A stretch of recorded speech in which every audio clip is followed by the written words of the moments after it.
Close and go live. Sweet, we are live. Okay, welcome everybody to day 2 of our 5-day content challenge. Let me see if I can spotlight me. There we go. You have in front of you Eugene Bush, E-Tre Productions. Happy to be back for day 2. Also on this panel are our VIP. So Maggie Bush is on here. We got Taylor. Nikkei is jumping in and out. Not sure where she's at. But we got VIP members that'll be coming in. And just as a reminder, right, this is our 5-day content challenge. This is our attempt, right, and hard initiative to get all of you from producing no content to the best practices for producing content, all the way to the end of having a dope product, right? So yesterday, you guys may have seen the recap. Maggie Bush dropped some gems on how do you plan your content, how do you come up with a dope concept, how do you come up with a theme. She talked about character development. She talked about protagonist. She talked about a lot of things, right? So that was yesterday. Today, we're going to be going over all things planning for the shoot. That will be our day 2. So you guys should walk away learning, here's how I need to think about the shoot itself, okay? And then tomorrow, we're going to be shooting. So we're going to be talking about shooting practices. So how to shoot on your cell phone or on a DSLR. Day 4 will be editing. Day 5 will be posting and monetization. All right, so that's our 5-day challenge to walk you through and get you all caught up. I encourage you to interact with each other. You guys should be able to chat in YouTube, but you're pretty much going to be observing us helping our VIP walk through how to get their stuff done. For anyone who may just be tuning in from the public arena, make sure you go to etrecontentchallenge.com. We'd love to actually have you register for it so we can keep you abreast of some amazing offers that we're going to offer to you at the end of this challenge that you guys will not want to miss. Anybody who's serious about producing not just content and want to monetize their content, but if you're in the entertainment world at all, we just got news today that the writers are continuing the strike. So we were hoping that it would stop and they would come to some amends and some agreement, and obviously they have not, right? And so if you're a writer, it behooves you to start doing your own content, right? And that's what this challenge is for. Actors are still on strike, so if you're an actor, strike doesn't mean that you can't make money. It doesn't mean that you can't produce your own content. So we want to arm you with all the ability to do that. All right. So enough with that, we're gonna dive right in. So today, talking about planning your shoot. With your script or your idea, the next step to planning is you have to now translate your mind, like allow your mind to move into the next phase, which is now planning. When you're planning it, you're really no longer concerned about the story. I know that may break some minds, right? There are different jobs and departments that are necessary to pull this thing off. The story manager will continue to be the writer. Writer is typically on set. And keep in mind, as I'm describing these roles, you can wear the multiple hats, right? So a writer can also be the writer, director, producer, right? So on and so forth. But you should still know this is the hat I'm wearing, so you know how you fit into the full scheme of the set, all right? So the writer is responsible for the story, making sure that the lines all make sense, making sure that every line is said, okay? And the writer will sometimes give over their script on set to a script supervisor. The script supervisor is now looking at that script, looking at every line of the script and making sure every line is being said, the motivation's right, you actually shoot it, right? Because now at this point where you're planning, the script becomes kind of a byproduct, like you got to pull all the elements out of the script. And I'm going to show you tangibly what that means. By elements, we mean overall, there are props, there are wardrobes, there's locations, there's scenes, there's transportation, maybe some vehicles, right? There may be stunts, there's all these things that can happen within the story. And trying to keep it all in your brain is the easiest way to fail, right? You really want to, even if you're wearing multiple hats, you still want the ability to be able to scale, or if somebody comes on set, to be able to give them a job, right? If you've got help, people, there are people who, if you come up with an amazing project, Taylor is working on her series right now. If she comes, she's got this series that she's doing, right? There may be people like, oh my God, I just want experience on set, right? It's much easier to say, okay, I'm going to put you the head of makeup, or the head of hair, or the head of wardrobe, or the head of props, or the head of whatever, and give them a list of things to do. So then you can hold them accountable for those. Okay. So question, Taylor? I said, please join. Right, exactly. So she needs help. So anybody who's looking to gain some experience on set, we've got people who are constantly making projects I will put on our VIP right now. in the chat. There it is. Okay. White, do you have anything to add? So yesterday I think we definitely talked about the aspect of writing.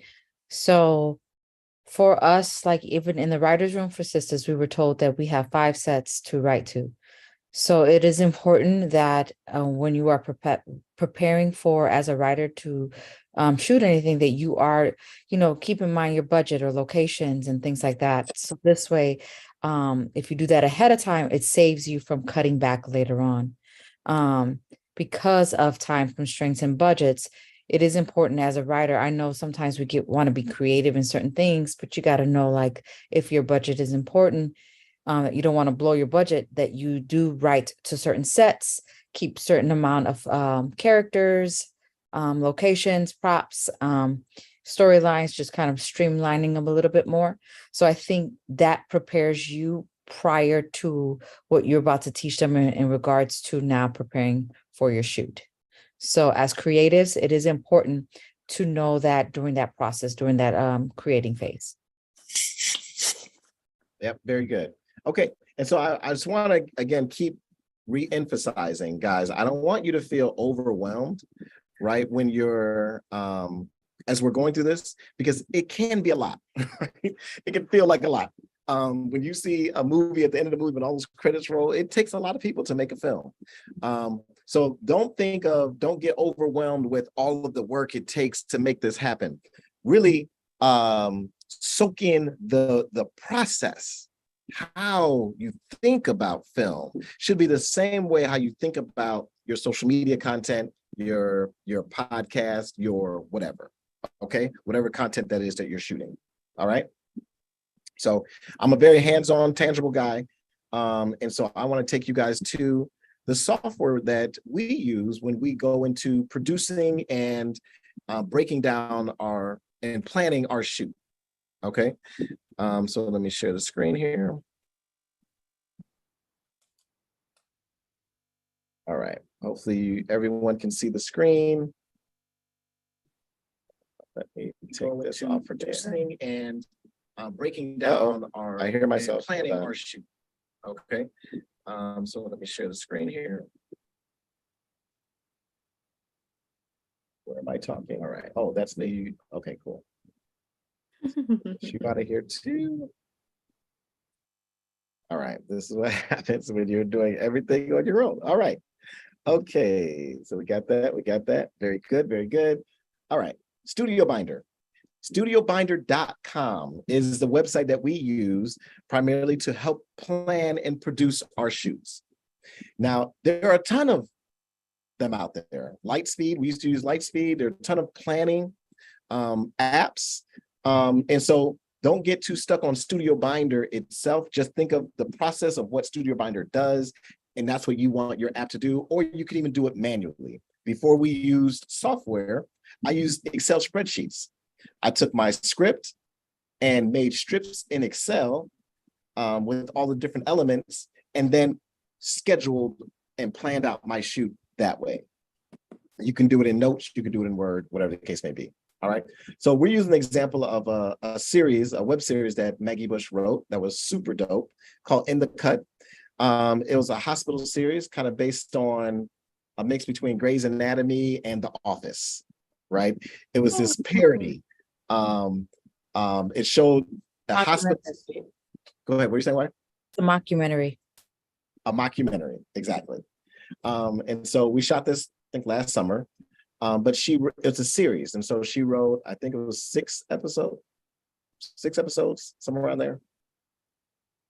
And so what we did was we took the script, and so yesterday we talked about the script writing software. It's not critical that you put everything in script writing software, but when you do, it helps everything down the line, right? And here's why.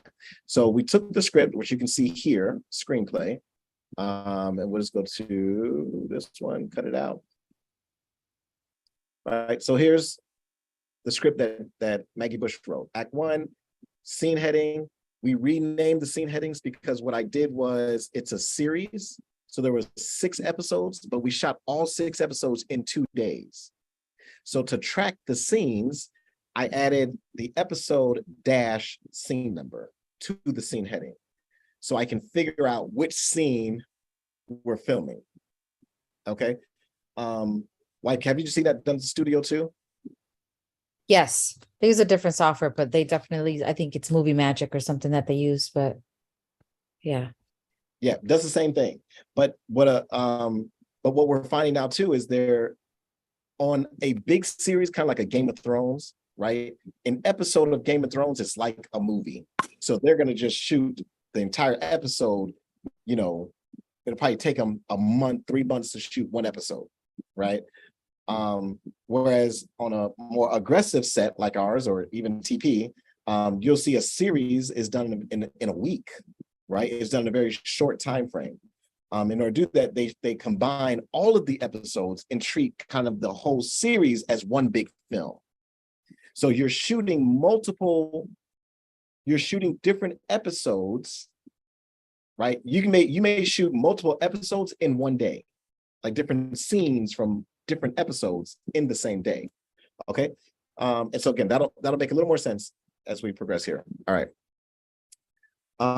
So this is the script, right? In chronological order as the story should be told. Now the script is in chronological order, but you don't want to shoot in chronological order. Same thing if you're doing content. If you're doing content and you want, you're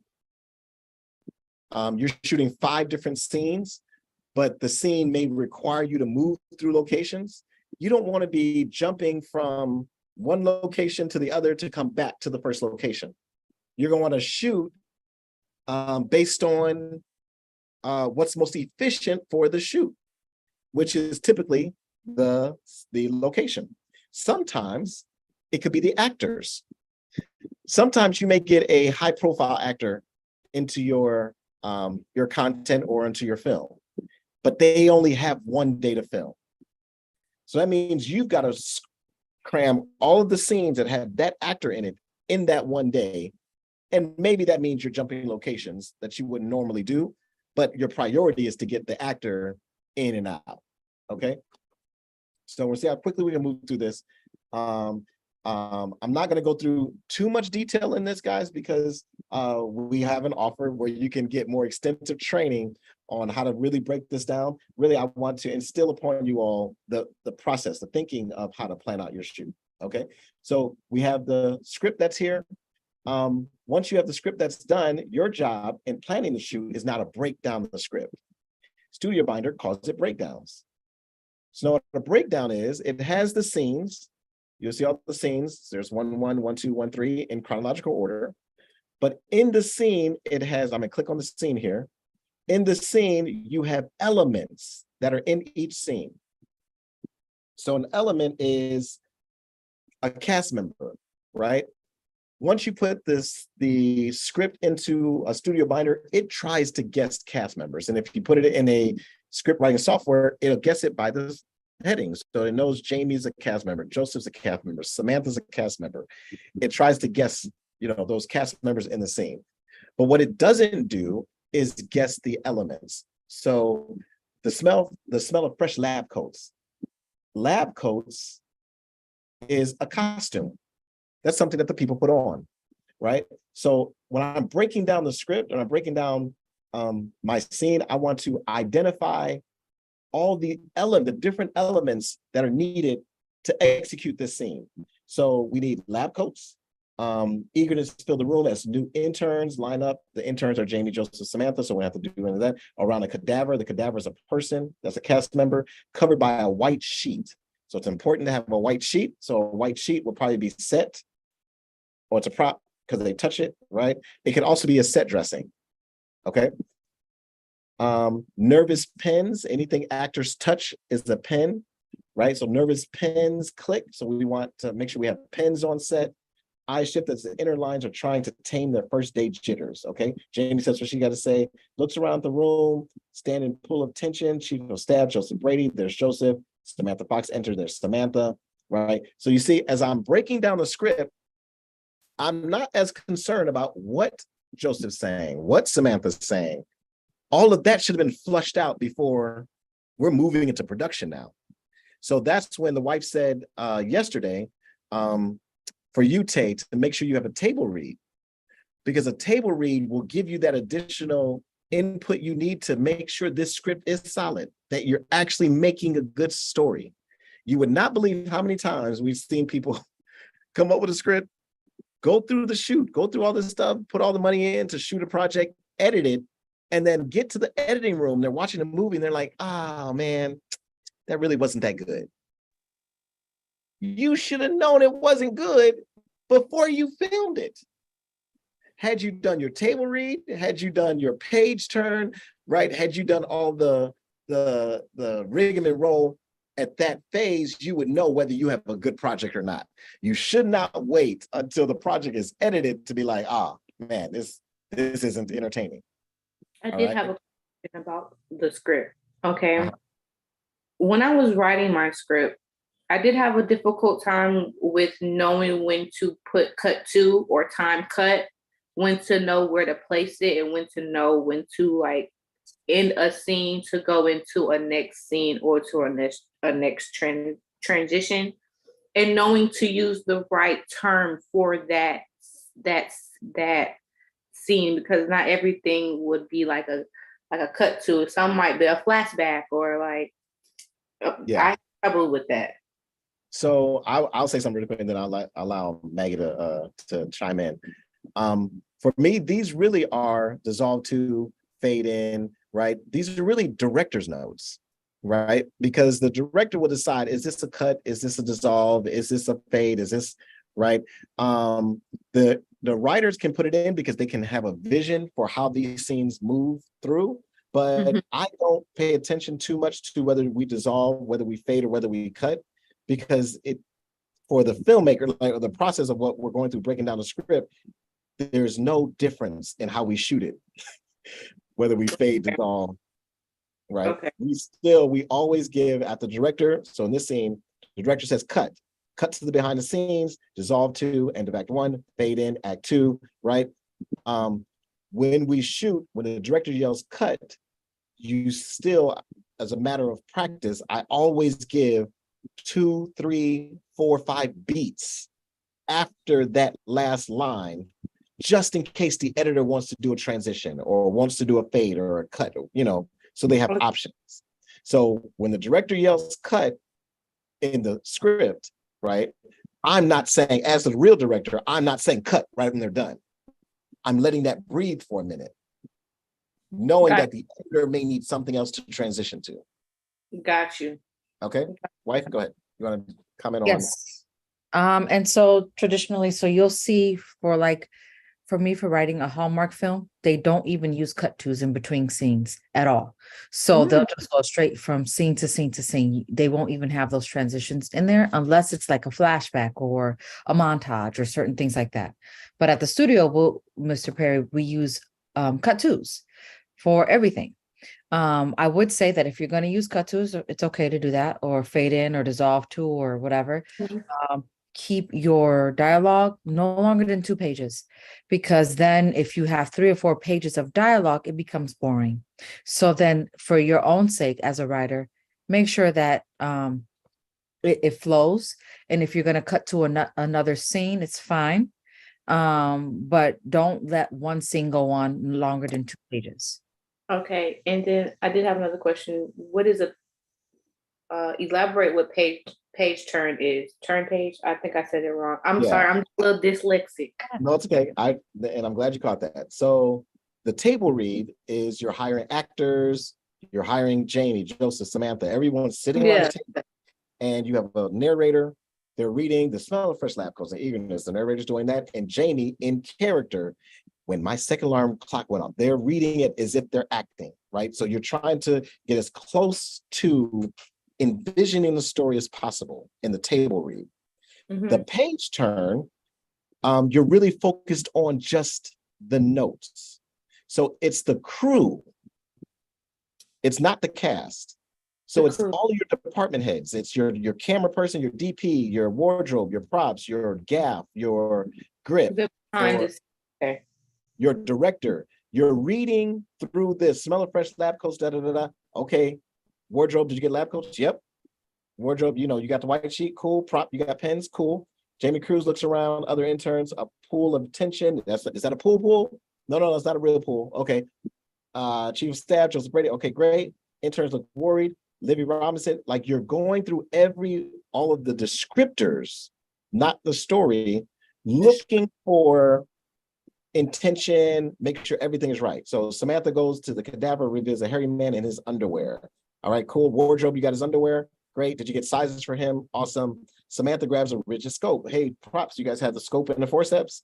Awesome. Maybe props, they're on a limited budget. Hey, guys, we only have $1,000 to get everything. We had to cut out forceps, right? They have to just grab a scope. We only have scopes for the doctors. Okay. So then the writer will take out forceps, right? Because they only grab the rigid scope. So this is where you work through the page turns, where you work through the crew, and all of the needs that they need to make sure they have everything to tell the story. Livy gives her a thumbs up. Jamie stands there with tools in her hand, looks at the cadaver back of the clock. Her tools are probably the rigid scope and the forceps, right? Maybe the director is talking to the DP. Hey, I want to push in for this shot. Do we have a dolly? Do we have something that I can push in for this shot here? The DP were like, oh, yeah, I've got a wheelchair that we can use, or, right? That's the page turn. Got you. I'm here. Okay, cool. All right. Okay. So again, we're going through and we are identifying all of the elements in every scene. And we do this for every scene. So this is scene 1. I can go to scene 2. Same thing. Everyone instantly breaks down as a character. Cadaver gets up and speaks. Cadaver, director, executive producer. These are all cast members. Jamie, director. Livia, assistant. Tony, cadaver, executive producer. PA. Cool. Those are all in there. The actors all break down characters. Livy starts to regroup, doing some breathing techniques. She takes her acting seriously. Jamie takes her script from her back pocket. Oh, here's what's very cool to get to. You see, Jamie doesn't have a line. She's not talking, but she's in the scene. Yeah, that was my next question, because I have a lot of that in my film where it's no words, it's action, because action says a lot than your words. Right. Which is why it's so important to go through your action lines in your breakdown to make sure, because the script will find who's in here, right? Who's talking in there. Okay. But it may not go through, it doesn't go through the action lines and look of who you wrote is in there. Okay. So with right? that. So you just want to highlight this, what we did. We highlighted Jamie and said Jamie's a cast member to make sure Jamie appears in the cast member list. So I would highlight the action of that character that they're doing. Okay. Okay. Can I stay on there for a second, Bush? What's that way? Please. For a second. Of course. So with the writing, when you're doing that process, there's this thing called, and then this is something that you can learn later, but there's a thing called a slug line. Yes, so, I know. Yeah, the headers. Yeah. So with underneath your location, where you can do is you can put your cast members there, so that this way we'll know who's in the scene without having to go through all the action lines and stuff like that. That's kind of giving you a practice, and also for the director, whoever's there, they'll know quickly at a glance this scene requires all these people in there, whether they're talking or not. Okay, I didn't know that you could put the cast member. I did know that you could put like the INT or the XE, and then the location, the time, and then if it's more than two, you can put very location. Yep. But So underneath it, you'll put a general, just general, and then you can put like parentheses and then just put all the characters' names on there, comma them. So this way immediately you'll know who's in that scene. okay, and then Now you after asked me that, something. I would not put multiple locations in the same scene. no, not multiple. I get what you're saying. I was saying like for an example, like say if it's a police station, but they're in a police station, but they go to the bathroom, it would just have like police station, then bathroom. But Right. I would still make bathroom, like let's say this is scene 1-1, I would make bathroom scene 2A, or this is 1, I would make it 1-2A. Even if they're moving to there. May I ask why for your viewpoint so I can enhance it?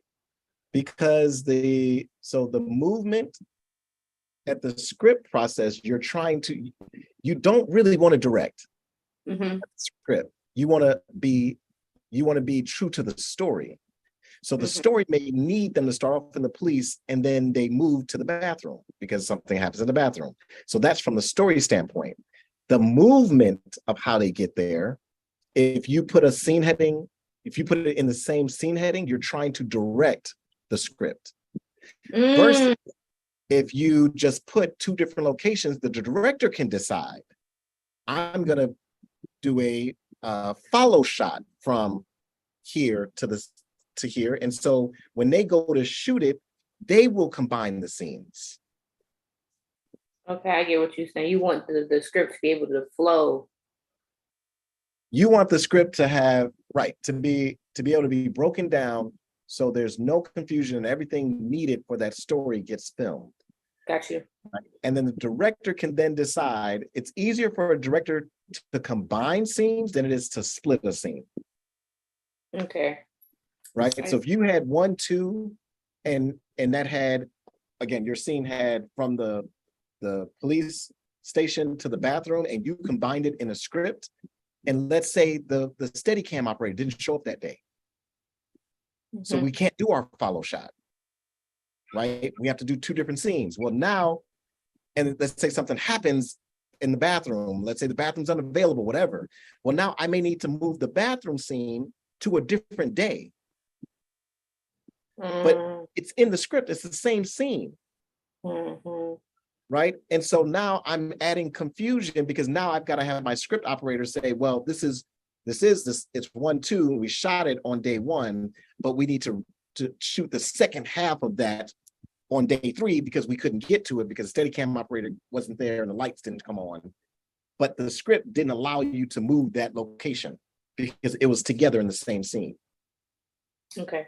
So I recommend that when you're writing the script and it's multiple locations in one scene, you still make multiple scene headings. It doesn't have to be scene 2, 3, 4, 5. You could still do 2 alpha, 3, 2 alpha, 2 beta, 2 Charlie, or 2A, 2B, 2C. Make sense? Yes. Okay. Just to answer Janetta, I see your question. Would you recommend a script or for a reel or a TikTok video? And I don't necessarily recommend, we went over this yesterday, I don't necessarily recommend a full script like you're seeing here on the screen now for a reel or TikTok. However, we do absolutely recommend outlines that give you the motivations, the beginning, the middle, the end. They give you, if there's characters in it, if there's props in it, write all that down. And you would still now take your outline that has all the things that you want to shoot, and you still go through this process that we're doing today, which is you would go back to the outline and break down everything in there. Who are my cast members that are in there? Are there any props in there? Are they wearing anything that's specific to what we need? Is there any locations? Are we moving locations? Right? And you still do the same breakdown process. Okay. So Jamie takes her script from her back pocket, right? Script is a prop she's touching. That's something that we would need to have there, right? So again, you're just seeing all the elements. Assistant walks up with an espresso, gotta have an espresso, right? An assistant, the assistant doesn't have any lines. So that's why they're highlighted in the action line, right? But they're in the scene. So they are assistant right there. We see him as a cast member. Director takes a drink, it's too hot. Okay. All right. So we're identifying all the elements in the script. That's your next job. Identify all the elements. Then once you identify all the elements, you're going to now schedule those based on how you need to shoot it in the most effective way for you to film. So we're going to go to strip boards, and a strip is literally, these are the elements of a strip. A strip is a scene. So scene 1, and it has the scene heading. Here are all the cast members in that scene. And then here's the physical location of that scene. So the hospital surgical room is physically on the hospital set. But the patient room, right? Maybe it is possible. We actually did this on one film. We shot in a house. But the house we filmed in, we needed a basement, and it didn't have a basement. So on another location we had a courthouse, like a courtroom. We had a court scene. That court building had a basement. So we took the house basement scenes, moved them to the day we shot the court scene, and shot all the basement of the court building was at, and made it the basement of the house, when in reality, our physical house had no basement.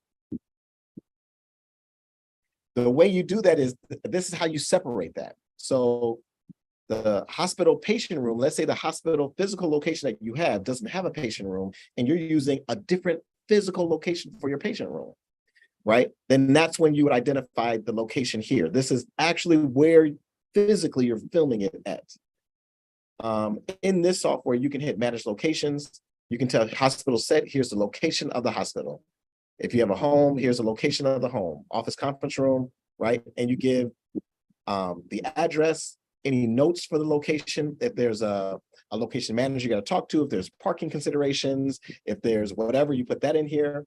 And this will all come to play when you do your call sheets, okay? Call sheets also very important process mentally, how to do that.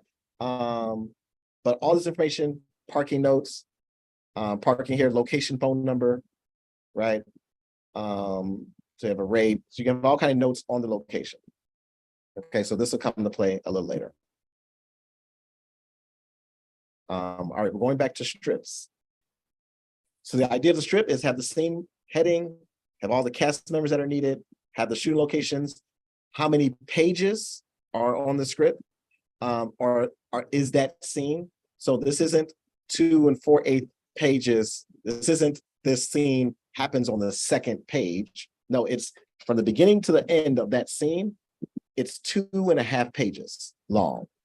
And scripts are typically broken, or pages are typically broken down in eighths. 1/8, 2/8, 3/8, all the way to 8/8, which is 1 full page. So 2 4/8 pages is that scene takes 2.5 pages. You can now also then estimate how much time it would take you to shoot that scene.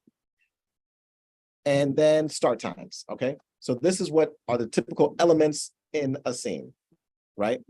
Now the pages become critical because as you plan your day, we were telling Taylor earlier that your day in a really aggressive film set, I can film 10 pages in a day. That's really aggressive. I think at one point, I may have done 13 or 15 pages in a day. And we were just like throwing the camera, okay? Like we had 3 cameras. We I were just would have like, been mad at you. I okay, would we have was been going crazy. mad at you. I would have been mad at you. Oh, yeah. I would've been We was mad going crazy. We was going crazy. Wife, do you have any insight as to TP, how many pages they do a day? Yeah, we do about 75 pages a day. 75 to 100 pages a day. Yeah. But now they have multiple film sets and We multiple do. film Yep. teams. So we would shoot so if it's 22 episodes in one series, we may shoot all 22 episodes in one day for the location. So they shoot out per location. Right. So everything from the courthouse will be shot in one day or maybe 2 days. And yeah. That's how he does it quickly. And then plus with him, I guess they have everything already set, the lighting and everything else. So there's already such preset stuff that they don't have to worry about lighting and sound. All they gotta do is mic them up and go. My God, 75 pages. Okay. My God, where is the rest? So it's hyperspeed over there. But for us, again, 15 is really, really like, that's like, yo, we move at lightning speed. 10 pages is aggressive, but it's doable. What's very comfortable is 5 to 6 pages a day for me, right? I've seen other directors that can do 3 pages a day, okay? Especially if it's like an action scene. So if you're doing like a Marvel movie, right? And there's a car chase scene.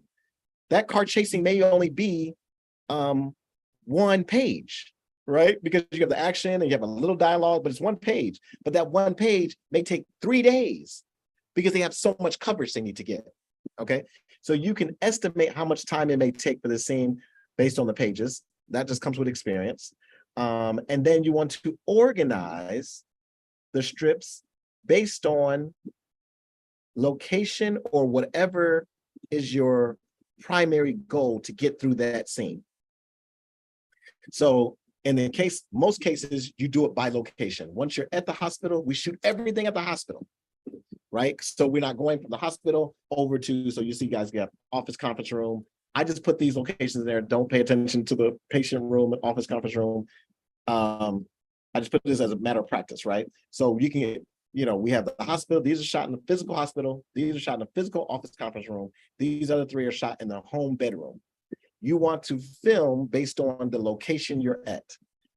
So you're not having to now set up lights, camera, grip, equipment, everything else, get everyone situated, right? You got to get your food situated, your crafty table, your food location, your extras, right? You do all of that on location.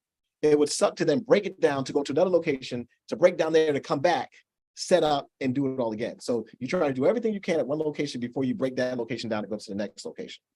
So you schedule your strips based on location.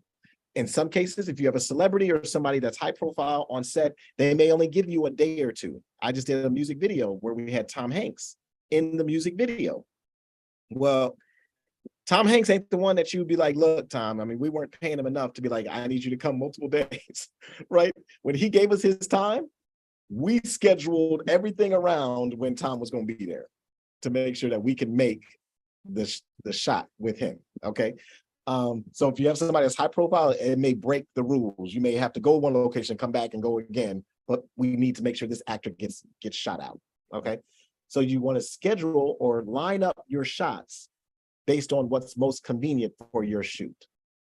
Typically, you're not going to shoot in order because of that reason, right? So scene 1, episode 1, scene 1 happened in the surgical room. Episode 1, scene 3 is also in the second room, but where's episode 1, scene 2 is here.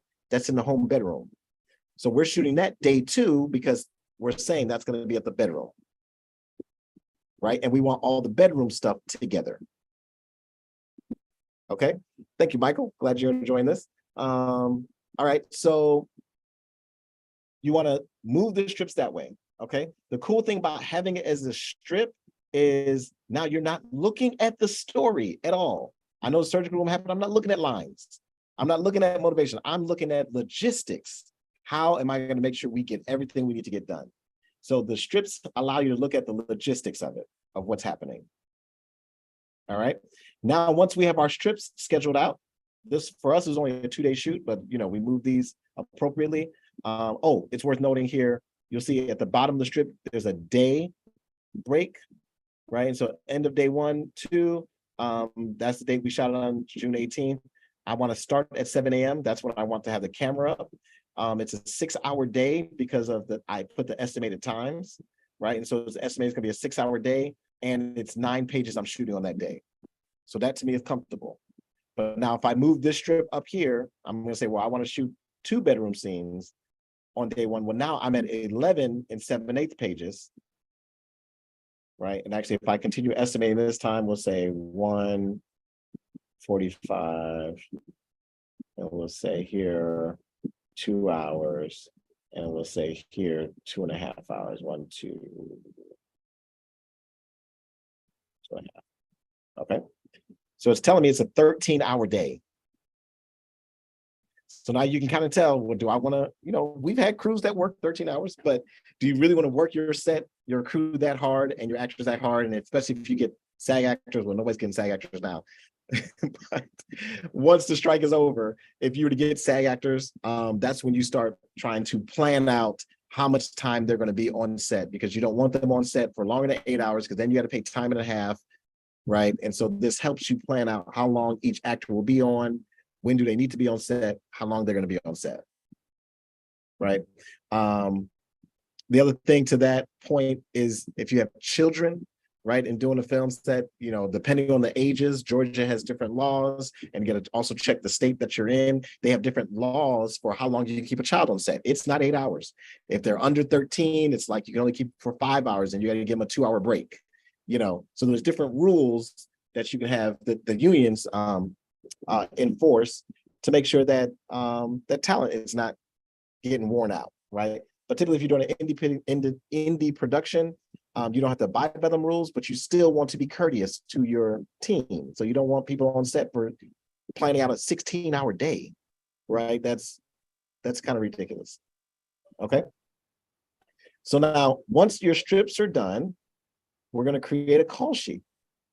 Now, the call sheet is the next level, because the call sheet is what goes to your talent, your crew, and it gives them all the details they need to show up that day.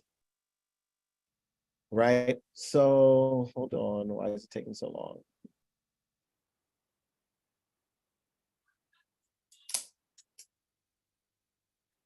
I did have questions, but I can't wait until the end. Okay. Or you can ask, do you have questions about the call sheet? Oh, go ahead, go for it before I go into the call sheet. I was gonna ask, for those who are doing like a dance scene, like, how would that typically shoot go? Because it's not dialogue, it's just. Well, in the description, so you would have in your, action line, right? It'd be, this is the scene where it's at, so it's happening in a hall or whatever, and you would have these dancers are performing this set, and it may be what they're wearing, or some description of what that is, and you would have all the dancers listed, or maybe you just say 6 dancers, whatever, but you'd have them listed in the action line. And then when you break down that, they would be listed in cast members. You would see all the dancers are there on that day, right, to do this dance scene. Now, if it's just a dance scene and there's no dialogue, then it's going to show up as like 1/8 of a page, right? Because it's only going to be these 2 lines. But that's when in your strip board, you're going to say if 2:1 is your dance scene, you're going to want to make sure it's only 1 to 7/8 pages. You're going to make sure you estimate 4 hours or 5 hours, because it's only 1 page, but it's going to take a long time to shoot because they're dancing. Got you. Okay. So it's the same method. Okay. Yeah. They did that on all the Queensmen a lot. They had a bunch of those dance scenes for, the strippers. So it would take about 5 hours. For a performance.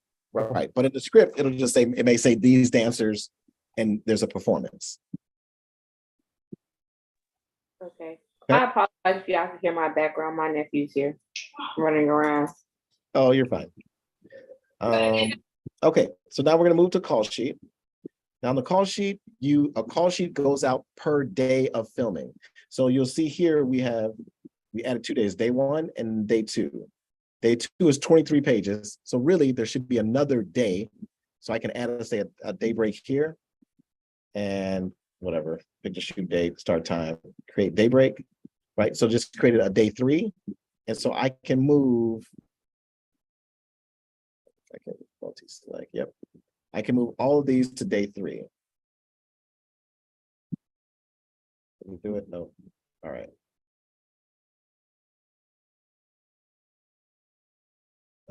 14, 11, 10. Okay.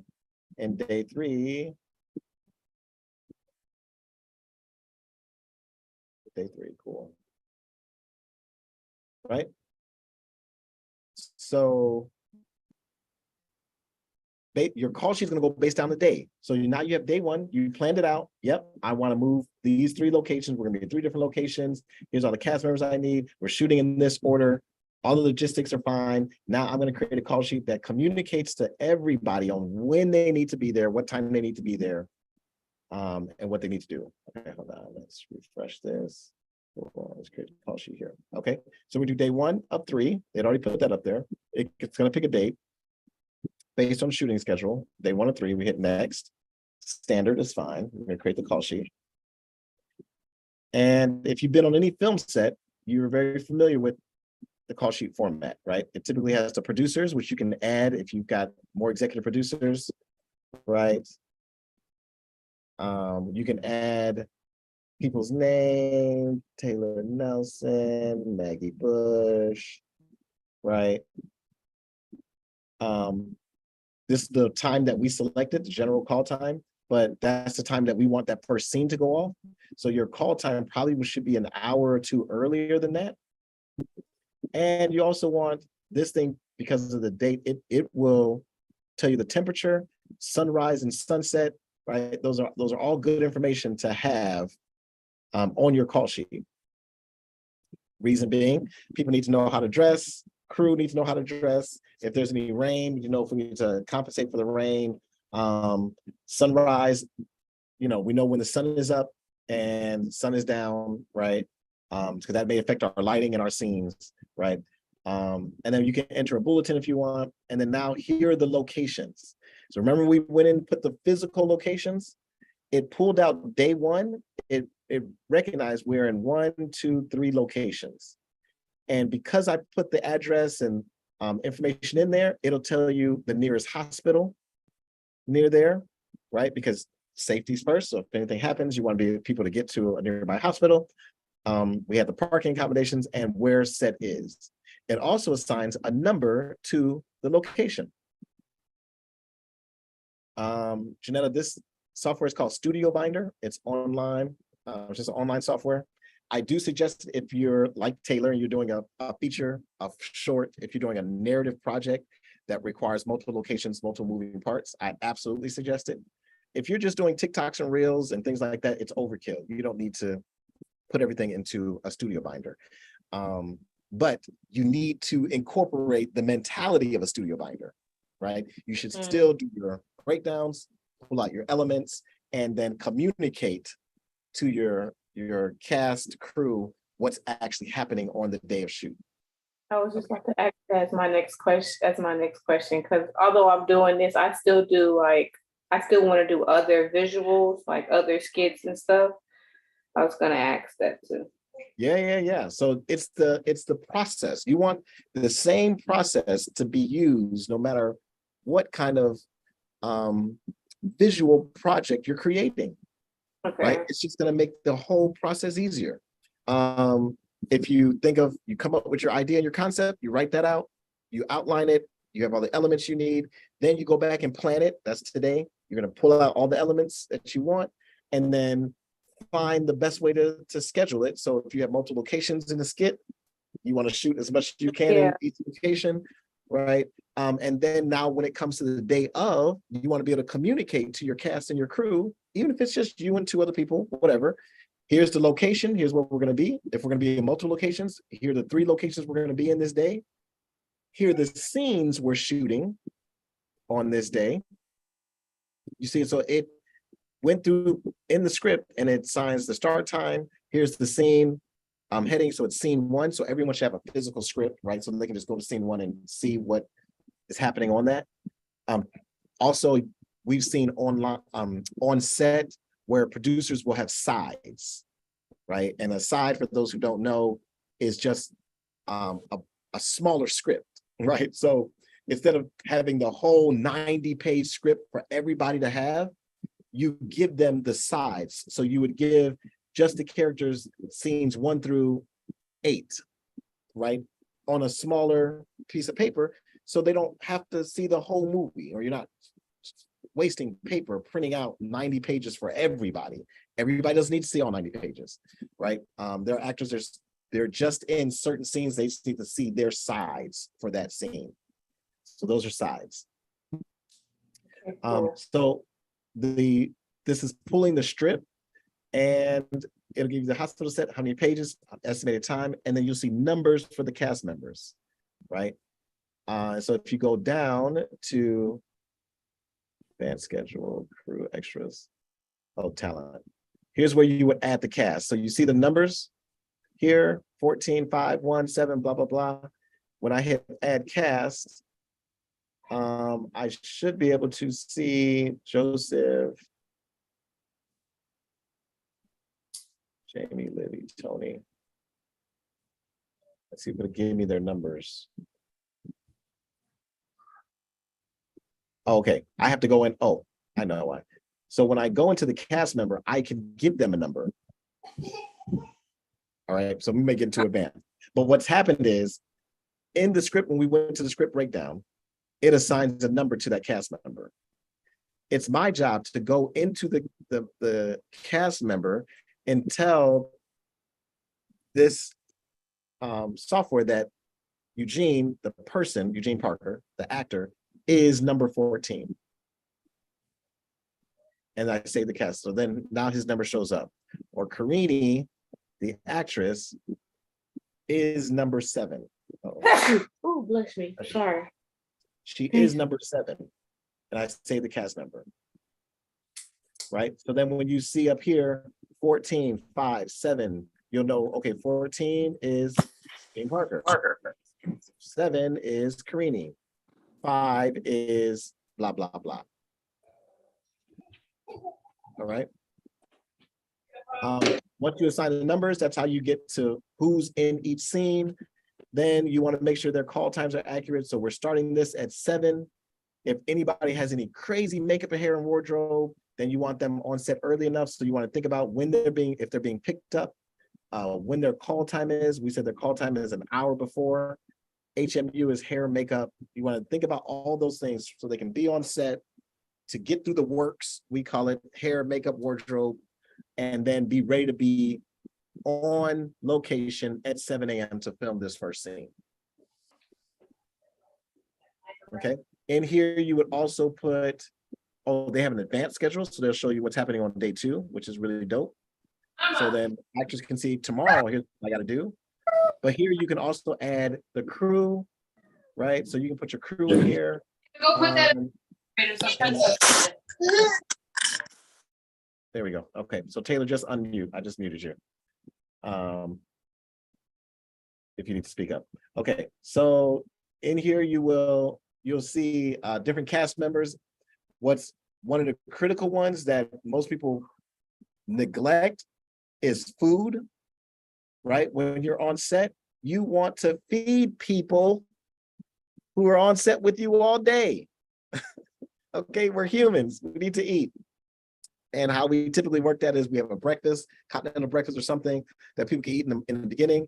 And then if we're starting at 7, call time is 6, we're starting at 7. So then 6 hours after call time is when you want your first meal, okay? And then 6 hours after that, you want your next meal, if you keep them that long, right? So at noon, right, we're gonna want lunch. Based on this schedule, that's 2.5 hours, 11:15, 12:45. So you see that so in between these 2 scenes, you're gonna want a lunch. So we can add a banner. And this banner will come at 12, so 12, 11:15, 12:45. So we'll do 12:45, right, is meal break. Okay, and then we're gonna move this up here and 12:45 p.m. Now, if that starts at 12:45 p.m., we want an hour for lunch or whatever, for a meal break. So that means now this scene starts at 1:45. This scene is an hour, starts at 2:45. This scene is hour and 45 minutes, That would be hour 45 minutes. That's 4:15. And then 2 hours after that is 6:15, 5, 6. Okay. So if everything goes as planned, we start filming, we get on set at 6, right? First shot is off at 7. We have lunch at 12:45. Our next lunch should be 6:45, 6 hours after that, right? At 6:15, we're done. Okay, so then you can send everybody home and tell them to get their own dinner. But if your day goes later, you may want to add another banner and add dinner, right? To make sure you're feeding people. Come on, Rain. She knows, which is very important. Okay, so that's how you plan out your day. Now, if we're doing content, like on a content day, so again, we're not doing, so let me stop sharing. I think it's enough here. When you're not doing a full out film and we're still doing a content day, we still do the same thing. I take all the ideas, I'm doing 6 TikToks, and it's going to require them, the actors, these 5 actors to be on set. And here are the different wardrobe. They need 6 different outfits to have that. Here are the props that we need. Here's the, maybe they're doing pranks, or maybe they're doing playing games or whatever. So here are the games we need. So we break it down. Then we schedule the day out. And by each scene, each TikTok, I will say, this TikTok should take about an hour. This one will take about 2 hours. This one will take about 3 hours. And then 6 hours in, we need to have lunch. And then after that, we can continue, right? And so I schedule our social media content days the same way I would a film. All right. So with that, we've got a couple more minutes. Are there any questions, Taylor? Nikkei didn't jump on. Oh, I'm so sorry about that. My nephew jumped in my room. So sorry about that. Let me hold on. Let me close the door. Close the door.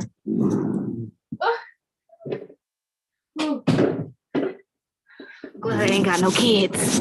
Okay. Glad I ain't got no kids. God bless them. Okay, one of my questions was, it had to do with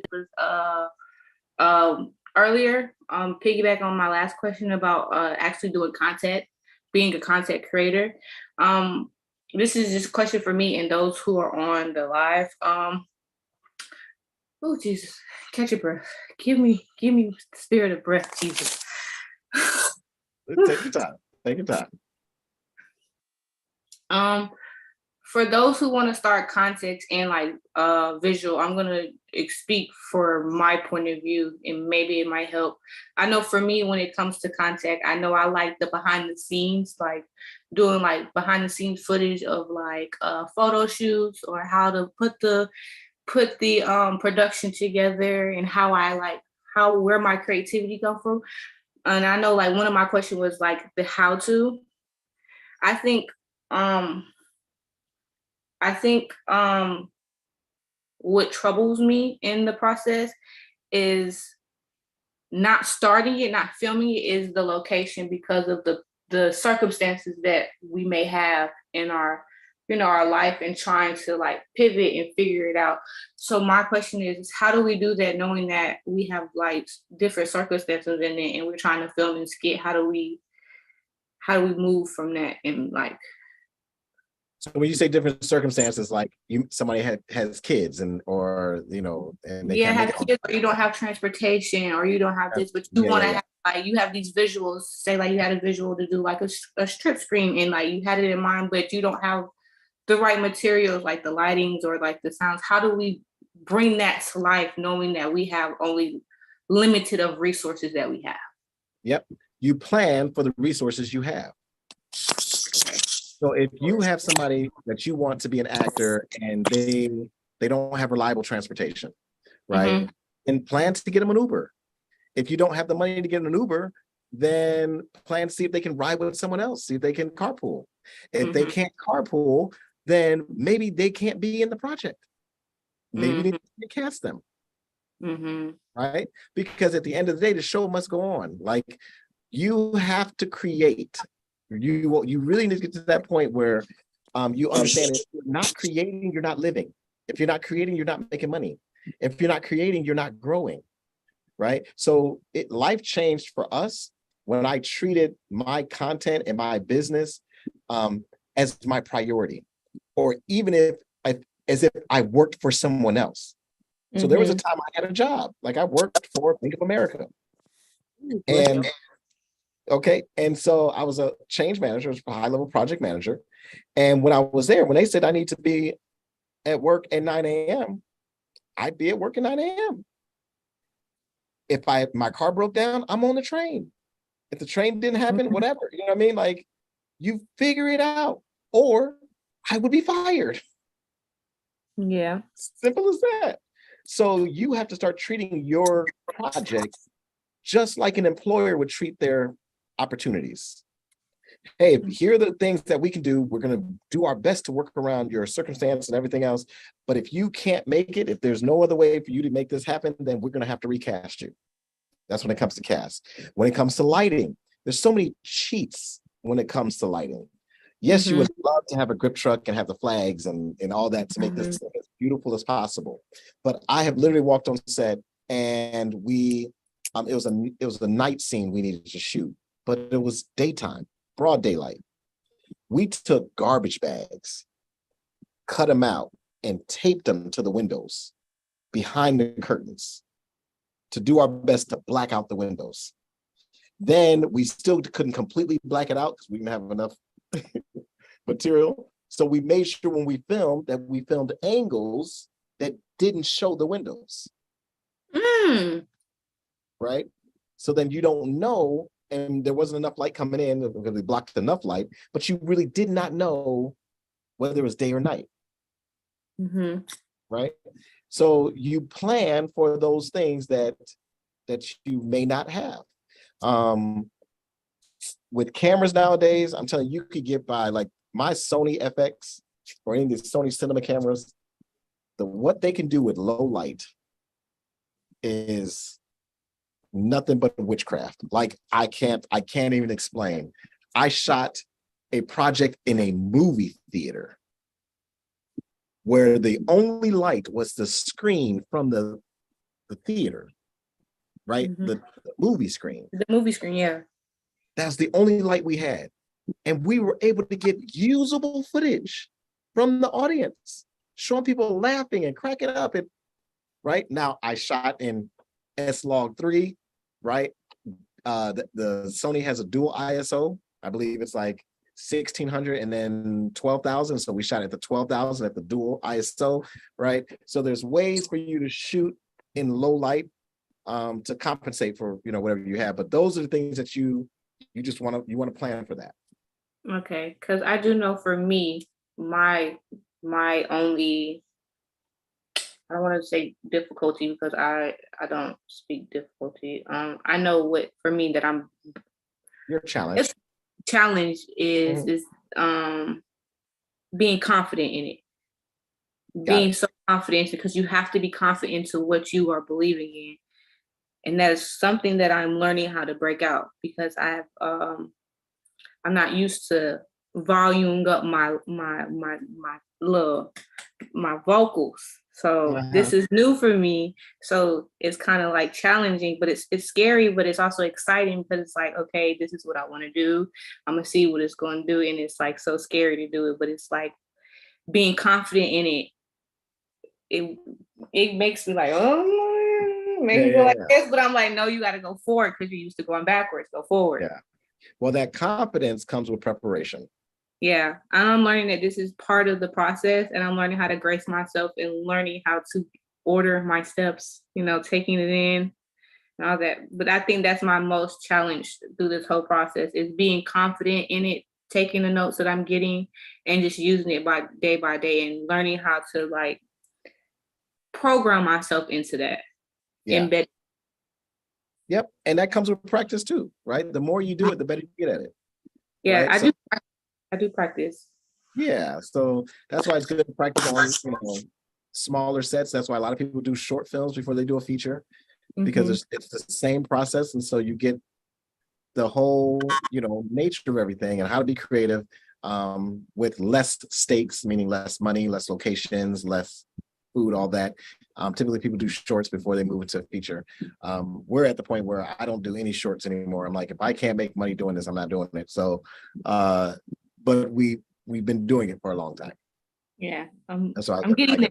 I'm gonna get there. You're gonna get there. Absolutely. You're absolutely gonna get there. In Jesus' name, amen. There it is. And I'm in agreement with you. Okay, so if we have any more questions from the YouTube, you guys them in the chat.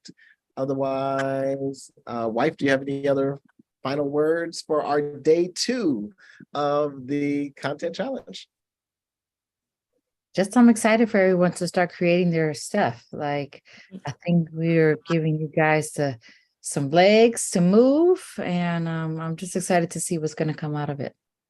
Miss Maggie, yesterday you mentioned a sheet. I don't know if you said big sheet, brag. Would you say brag sheet? Big. I can't remember. Maybe a beat sheet. Yes. Okay. Could I put big sheet? Is it beak? Beat. B-E-A-T. Beat. Like a beat. Like a beat. Okay. Mhm. Okay. Is that okay? I was gonna ask what is that so I can like outline it and do it because I was taking notes today and going over and I was like, did you say big sheet, big sheet? Yeah, what's a beat sheet, wife?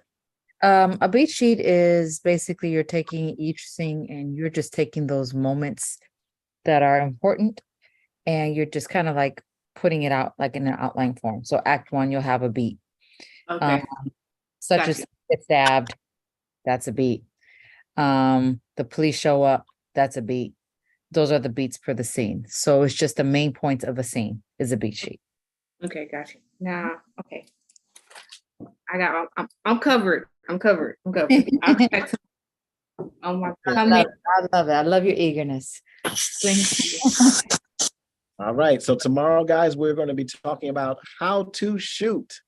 So we're going to be talking about the difference between ISO, shutters, and apertures, and how to get low light shots and well lit shots, and what's proper lighting, right? How to color correct and heard of white balance. All that we're going to be covering tomorrow. So that'll be on tomorrow's call. How to shoot, whether you're shooting on a DSLR, on a major camera, RED, RE, cinema camera, or you're just using your phone, right? iPhone or Android.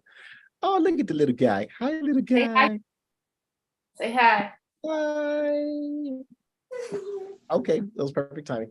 Okay, so tomorrow, guys, we're gonna be going over that. And thank you all so much. Make sure you spread the word about the content challenge. We want as many people in this challenge as possible to learn the proper methods to get through effective content. All right, so spread the word. E-TreContentChallenge.com is the website. E-Tre Content Challenge, E-Tre, ContentChallenge.com is the website. And we will see you all tomorrow. 7:30 for everyone else, 7 o'clock for our VIP. All right, guys. Bye. Have a good night. See you guys tomorrow.